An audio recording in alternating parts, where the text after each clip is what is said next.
Y vamos a seguir con un ejercicio de variable compleja. Y en este caso nos piden que calculemos el índice de la curva, de esta curva que tenemos aquí, respecto a los puntos z igual a -1 y z igual a 2. Vale, este es el primer ejercicio que hacemos para calcular índices de curva y demás. Es bastante interesante y nos va a venir bastante bien porque luego cuando vayamos a hacer cálculos con residuos tendremos que aplicar los índices de la curva. Entonces nos va a venir bien entender cómo funcionan los índices de determinadas curvas.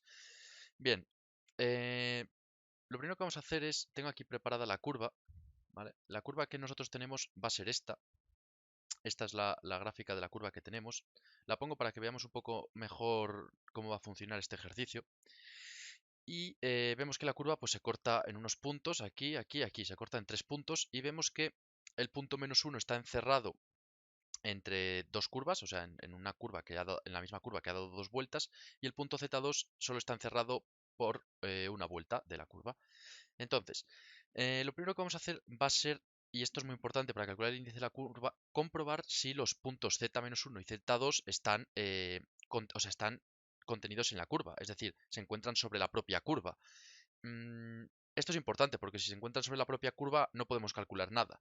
Así que, como nos piden calcular el índice, pues evidentemente el índice viene dado por el número de vueltas que da la curva sobre los respectivos puntos. Si los puntos resulta que están sobre la curva, pues no nos interesa, ¿no? Entonces vamos a calcular eso. Aquí evidentemente ya vemos que tanto el punto -1 como el punto 2 no están sobre la curva. Así que ya podríamos hacer el ejercicio, pero bueno, si por algún casual, evidentemente esta curva no tenéis cómo graficarla, porque tampoco tiene por qué ser sencillo graficar esta curva así de primeras, pues tiene que haber un proceso matemático que nos permita encontrar en qué puntos del eje se puede cortar la curva. Aquí vemos que los puntos que nos dan son z igual a -1 y z igual a 2, es decir, estos son puntos reales, están sobre el eje real. Entonces lo que nos interesa es encontrar en qué puntos del eje real corta esta curva. Y eso es prácticamente lo que vamos a hacer ahora mismo. Entonces, ¿cómo vamos a calcular eso? Bueno, para saber sobre qué puntos corta la curva con el eje X, necesitamos igualar a 0 el eje Y, que es el eje que nos interesa. Si este eje Y es 0, pues en los puntos donde corte encontraremos la solución. Entonces, mm, vamos a ver, esta curva está parametrizada con el parámetro t, así que como sabemos cómo se parametriza este tipo de curvas, porque esto prácticamente es un radio, esto es un radio multiplicado por la parametrización de la curva, aunque este radio dependa también de t, lo que vamos a decir es que y que es el eje de las Y, es, como todos sabemos, la parametrización de una circunferencia. Recordemos que la parametrización de una circunferencia era radio por el seno del ángulo. Esta es una parametrización normal. Esto es simplemente la transformación de coordenadas cartesianas a polares. Entonces, en nuestro caso, lo que tenemos es que I va a ser igual. Este ρ es el radio, que en este caso es 2 más coseno de t medios. Perfecto. Y luego multiplicado por el seno de tita. Tita es el ángulo. En este caso, nuestro ángulo es t, no es tita, ¿vale? Se llama t, así que lo ponemos como seno de t. Perfecto. ¿Y qué hemos dicho? Que para saber en qué puntos en qué puntos del eje X corta la curva, necesitamos saber bajo qué valores de t y va a ser 0, porque si encontramos bajo qué valores de t y es 0, pues encontramos precisamente luego los puntos de X. Entonces, lo que vamos a hacer va a ser igualar esto a 0. Si y es 0, vamos a ver con qué valores de t esta y se hace 0. Bueno, para que esto sea 0 tiene que ser esto de aquí dentro 0, que ya os digo yo que eso no va a ser fácil de conseguir. O sea, esto no nos interesa. O que el seno de t sea 0. Entonces lo que vamos a hacer va a ser coger esto de aquí y vamos a decir que el seno de t sea igual a 0. Porque si el seno de t es igual a 0, y es igual a 0. ¿Vale? Porque esto no lo vamos a conseguir con esta otra expresión de aquí, aunque esté multiplicando. Entonces, ¿en qué puntos de t el seno de t puede ser 0? Bueno, pues en todos los puntos Kpi, siendo k un entero. Es decir, cuando k es 0, pues el seno de 0 es 0. Cuando k es 1, pues el seno de pi es 0. Cuando k es 2, el seno de 2pi es 0. Lo entendemos, ¿verdad? Esto es básico. Entonces, en todos estos puntos nos encontramos con que i va a ser 0. Así que perfecto, ya está. Ya nos encontramos con que todos los puntos i va a ser 0. Pero claro, no sabemos exactamente en qué puntos qué puntos son esos. Es decir, sabemos que en todos estos puntos de t i va a ser 0. Eso es correcto. Pero ahora necesitamos saber cuál es el valor de x en esos puntos de t, porque necesitamos encontrar el valor de x para saber si coincide con alguno de estos valores. Bueno, pues atacamos con la otra parametrización. Sabemos que x de normal es ρ por coseno de tita, que en nuestro caso va a ser x igual a, pues, el radio, que será el mismo, 2 más coseno de t medios por coseno de t. Estupendo, ya lo tenemos. ¿Vale? Esta es la misma parametrización que hemos hecho antes, solo que ahora con la x. Entonces, lo que vamos a hacer va a ser ir sustituyendo. Nos vamos a encontrar, pues por ejemplo, cuando k sea igual a 0, nos encontramos que t va a ser igual a 0, ¿vale? Entonces, si t es igual a 0, nos encontramos que x va a ser coseno de 0, que es 1. Coseno de 0, que es 1. 1 más 2, 3. Entonces, 3. Perfecto. Luego, cuando k sea 1, nos encontramos que t va a ser, pues, pi. Entonces, coseno de pi es menos 1. Coseno de pi medios es 0. Entonces 0 más 2 es 2. Por el menos 1 de antes, menos 2. Es igual a menos 2. Perfecto. Y luego, por ejemplo, hacemos cuando k sea igual a 2, de tal manera que t va a ser igual ¿a qué? A 2pi. ¿Y qué nos queda? Coseno de 2pi.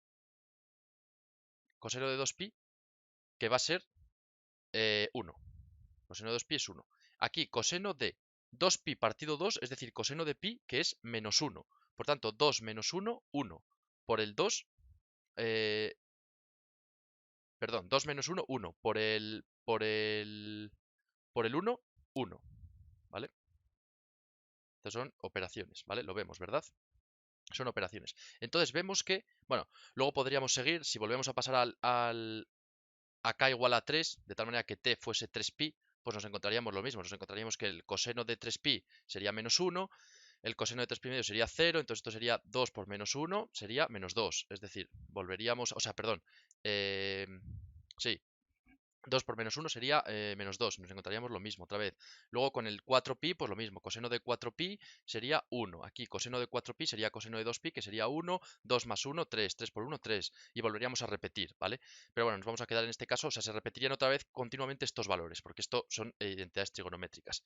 Entonces, ya encontramos con que, o sea, nos encontramos con que eh, la curva que tenemos va a cortar con el eje X en los puntos 1, menos 2 y 3. Y aquí efectivamente observamos que corta en los puntos menos 1, o sea, menos 2, perdón, 1 y 3. Entonces, como cortan esos puntos, y a nosotros los puntos que nos interesan son el punto menos 1 y el 2, pues efectivamente el punto menos 1 y el 2 no están sobre la curva. Así que podemos continuar con el cálculo normal. Entonces, ahora que hemos descubierto esto y que hemos demostrado esto, lo que vemos es que, bueno, necesitamos calcular los índices. Parece evidente que el índice, que se denota así, el índice de la curva en el punto menos 1, parece evidente que va a ser 2, porque el punto menos 1 está rodeado 2 veces. Entonces parece evidente que va a ser 2.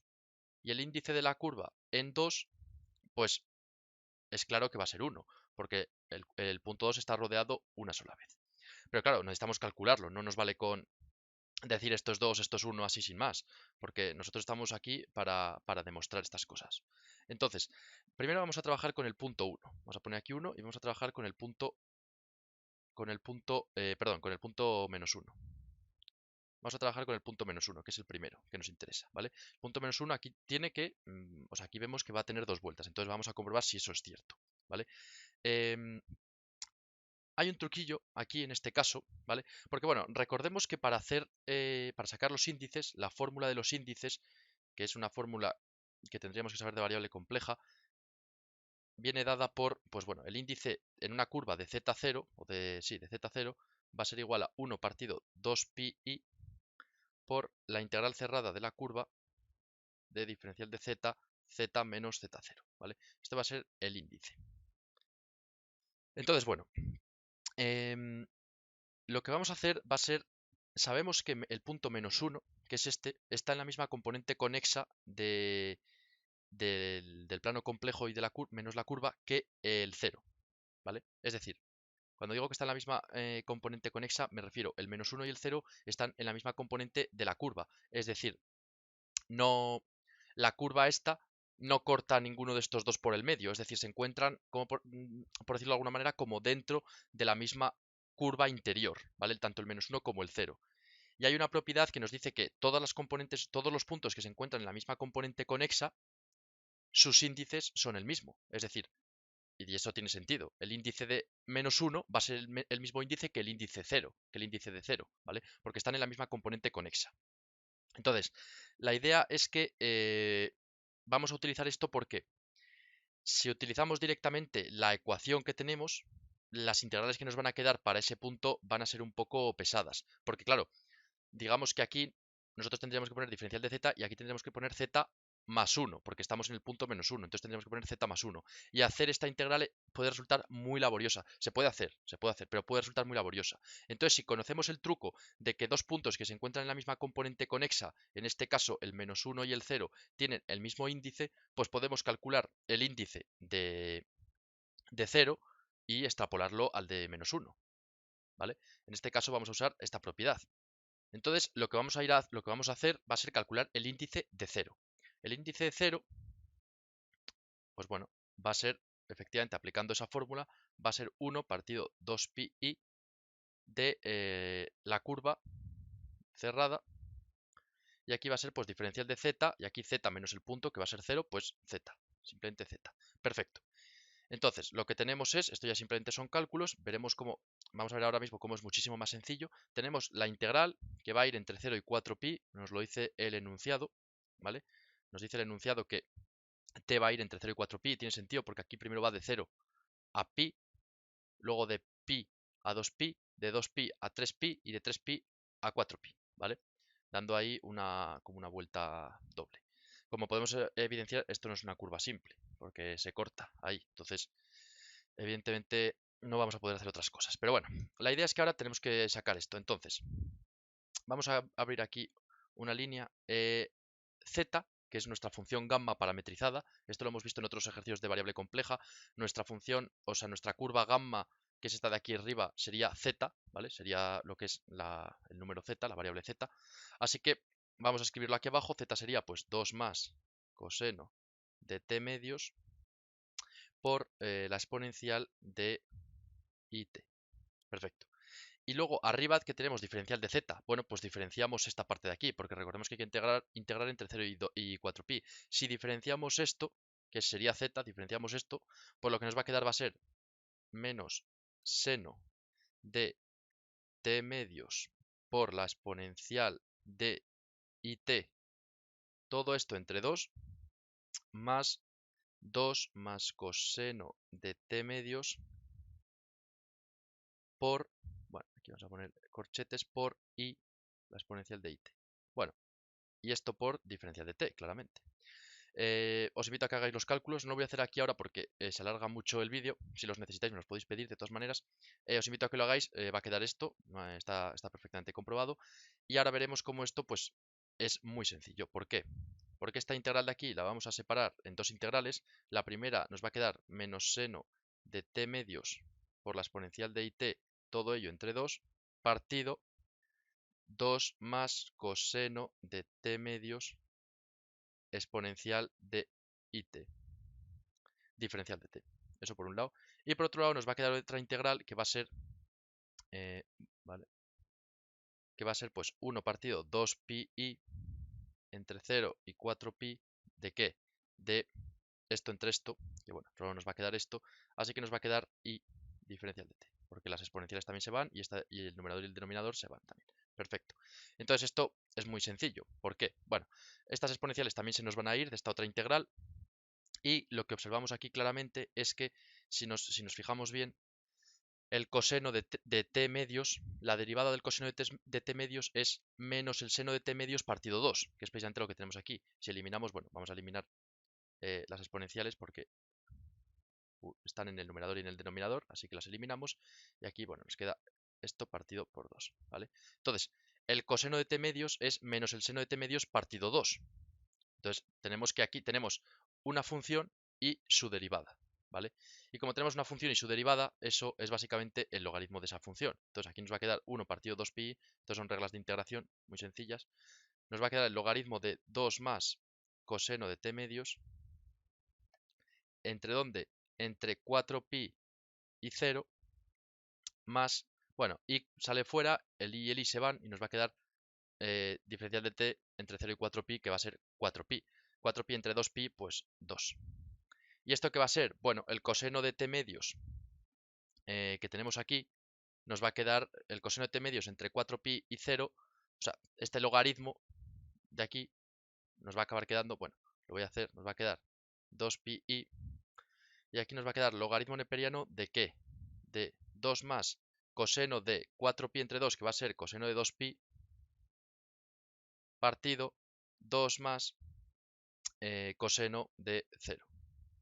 ¿Por qué? Porque bueno, aquí nos va a quedar un logaritmo en 4pi menos otro logaritmo en 0. Las propiedades de los logaritmos nos dicen que la resta de dos logaritmos es el logaritmo de la división de ambos valores. Eso ya lo sabemos por las propiedades de los logaritmos. Entonces nos va a quedar esto más 2. Esto de aquí es 1, así que el logaritmo neperiano de 1 es 0, por tanto nos va a acabar quedando que el índice es 2, que efectivamente es lo intuitivo. Aquí vemos que efectivamente el índice alrededor de 0 es 2 y por tanto el índice alrededor de menos 1, como es conexo, también va a ser 2. Por tanto, encontramos ya el índice en menos 1. El índice de la curva en menos 1 va a ser igual a 2. Perfecto. Ahora vamos a ir al índice del punto 2. ¿Vale? Vamos a ir al punto 2. Entonces vamos a poner aquí punto 2. Como hemos visto antes, el punto 2, su índice va a ser 1. Lo vemos en la curva. Entonces, bueno, lo que vamos a hacer con el punto 2 va a ser escribir esa curva, la vamos a escribir en tres curvas distintas. En gamma 1, gamma 2 y gamma 3, ¿vale? Donde gamma 1 va a estar parametrizada entre 0 y pi, gamma 2 va a estar parametrizada entre pi y 3pi, y gamma 3 va a estar parametrizada entre 3pi y 4pi, ¿vale? Es decir, vamos a verlo aquí. Bueno, la primera curva, que va a ser gamma 1, que está parametrizada entre 0 y pi, es decir, va a llegar hasta aquí, entre 0 y pi, ¿vale? Esta va a ser gamma 1. Gamma 2 va a estar parametrizada entre pi y 3pi. Esto es 2pi, esto es 3pi, ¿vale? Esta va a ser gamma 2. Y gamma 3 va a estar parametrizada entre 3pi y 4pi. Entonces esto va a ser gamma 3. ¿Por qué vamos a hacer esto? Bueno, ahora lo vamos a ver por qué hacemos esto y por qué nos va a venir bastante bien a la hora de hacer unos cálculos. La idea principal de esto es que gamma 2, cuando vayamos a hacer la integral, ¿vale? Porque ahora tenemos que hacer, evidentemente, las tres integrales. Para cumplir con el índice, pues esto va a ser la suma de estas tres integrales. Entonces, si por ejemplo hacemos la integral sobre la curva 2 de diferencial de z entre, o sea, de z menos 2, esta es la integral que, bueno, que tiene que cumplir para que se cumpla la fórmula del índice, ¿vale? O sea, ahora nuestra integral en la función, en la curva gamma, va a estar dividida en tres curvas gamma, gamma 1, gamma 2 y gamma 3, ¿vale? Hasta ahí, perfecto. Entonces, la idea principal de esto es que si nosotros hacemos una de las integrales en la curva gamma 2, ¿qué nos encontramos? Bueno, la curva gamma 2, recordemos cuál era. La curva gamma 2 es esta de aquí. Esta de aquí, curva que hay ahí es perfectamente cerrada. Y la idea de eso es que, no sé si lo recordamos, que esto es, bueno, es bastante importante. Si la curva, o sea, la función, que en este caso es esta función de aquí, es 1 partido z menos 2, es holomorfa, esa función, y es continua, pues ¿qué pasaba? Que por el teorema de Cauchy-Goursat en dominios estrellados, la integral en una curva era 0. Recordemos que esto era 0.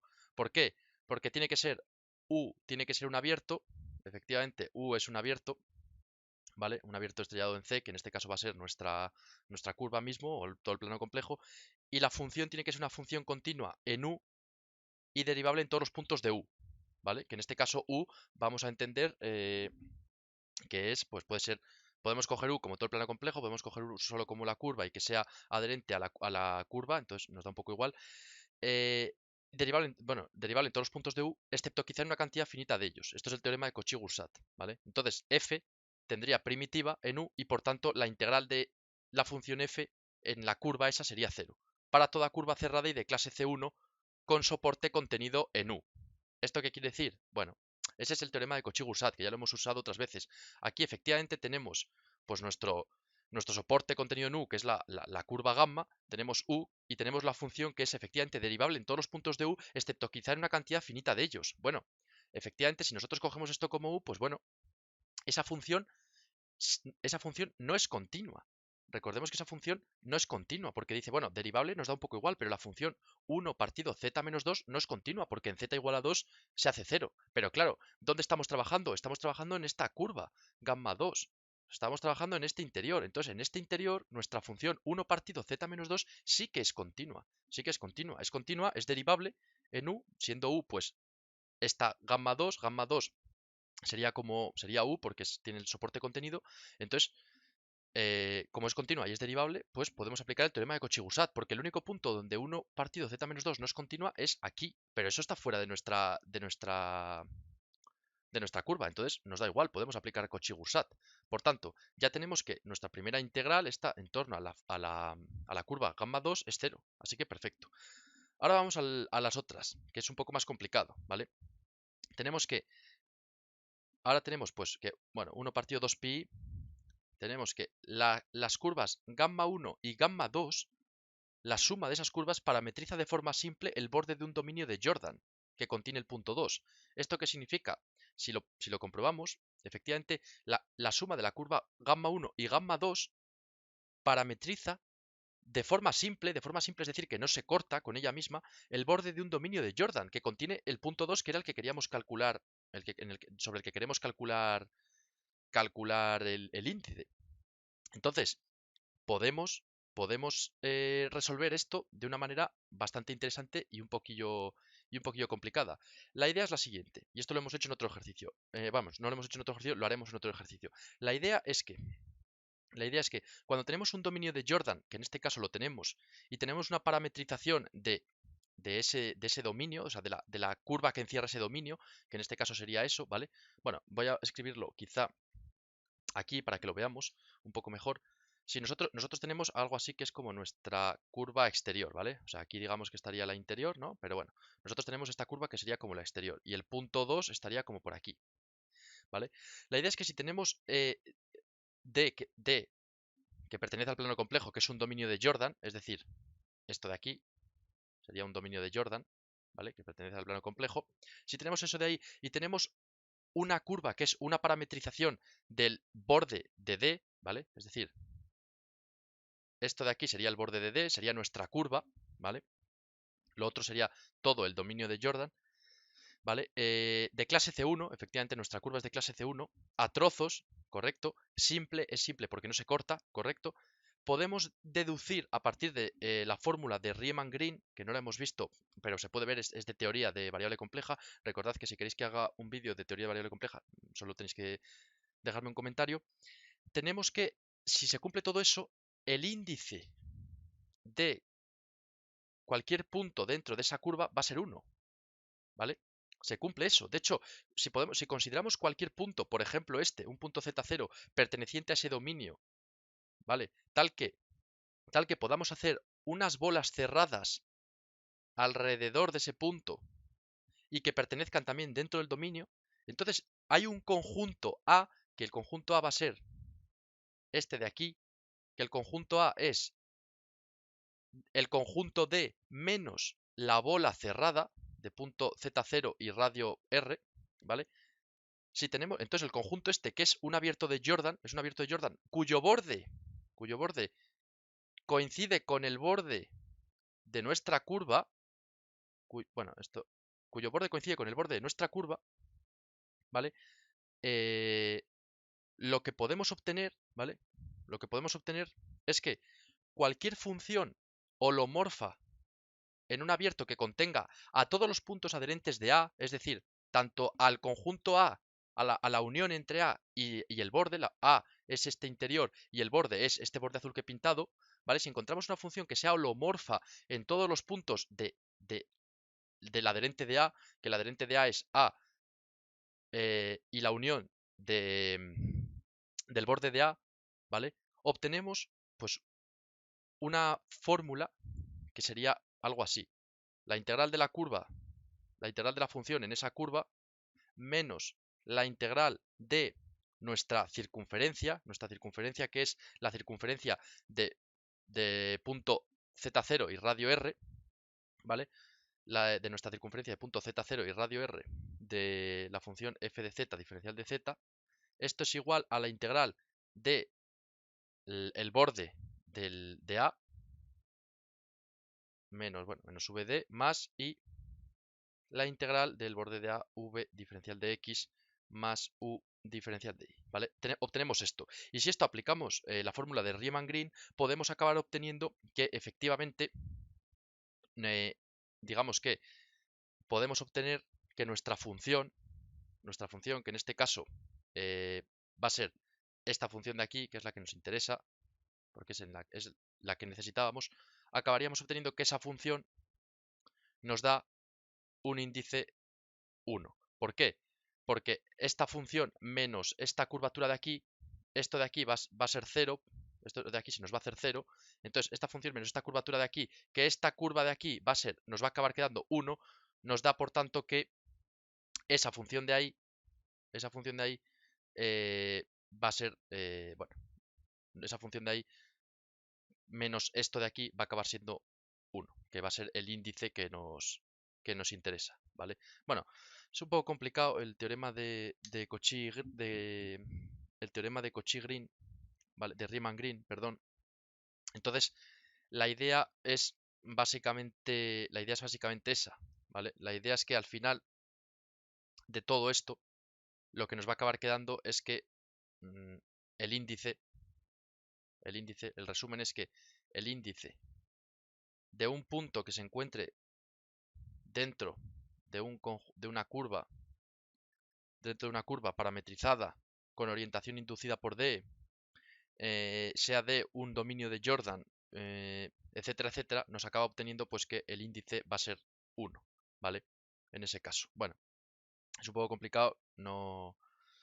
Eso es así. Entonces, la idea es que si sumamos esto y parametrizamos, el borde que tenemos aquí es un borde el borde es un borde de dominio de Jordan que contiene al punto 2 y podemos acabar obteniendo al final que, bueno, que la suma de estas dos curvas sobre nuestra función de z, z menos 2, va a acabar siendo 1, que esto efectivamente es el índice, ¿vale?